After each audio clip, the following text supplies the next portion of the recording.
Hi everyone, check out what I finally got. An ECX Barrage 124 scale like I've been wanting to get. A big shout out to Shen RC, his channel, Steve. He has some great mods for this little thing, and I'm going to be doing his most recommended one, which is going to be my most recommended and a must-do mod, and that is lower the gearing on this little sumbitch. Because this thing is way too high geared. Way too high geared. You get up in a bind or even a rock like this, and it can't get the power to get over it stock. So, that being said, it's not a bad little truck. This thing crawls over quite a bit.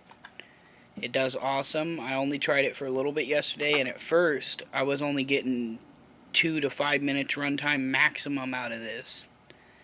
And it turns out, I think it's this charger is faulty.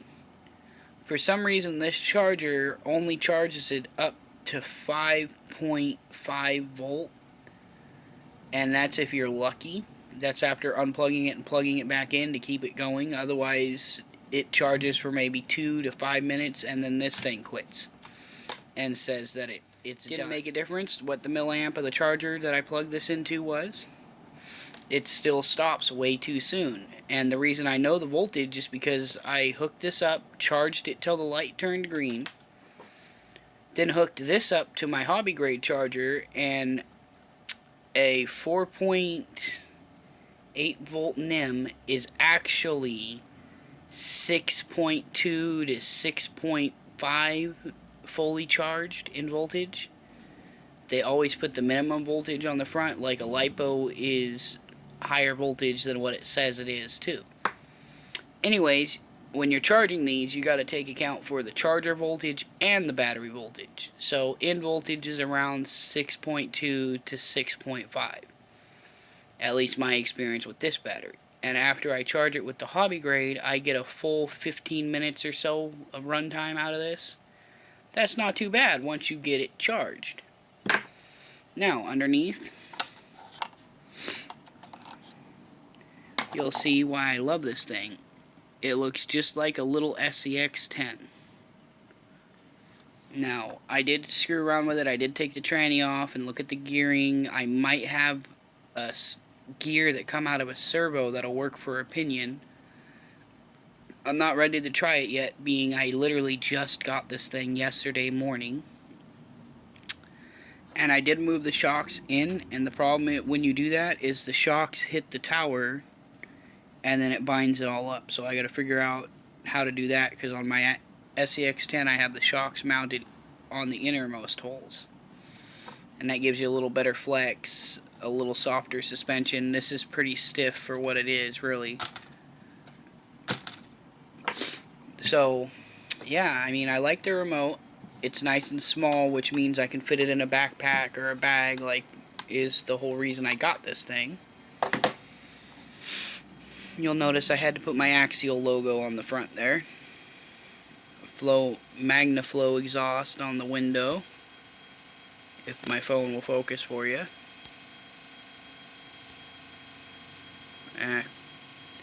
Anyways, JCR on the rear, 4x4. And then on this side you have another MagnaFlow. And that's pretty much it for stickers that I added so far. I think it looks awesome with that Axial logo on it. As for what comes in the box, you get the charger, 4 AA batteries for the remote, the battery for this, the truck, and then you get instruction manuals, and on top of that you get some stickers from Falcon, but they're not the right scale in my opinion for this, so I didn't use them. Instead I used my little MagnaFlow sticker. I did get this $5 off at Hobbytown because, as you can see, the box was just destroyed. Something landed on it or something and crushed it. But the crawler seems okay. I don't know for sure because I've only ran it a little bit. So, yeah, that's it for this update. I'm going to try and get a little bit of running video. Like I said, it's real weak on power, so bear with me. And, yeah, I'll TTFN. Ta-ta for now.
for now. TTFN, guys.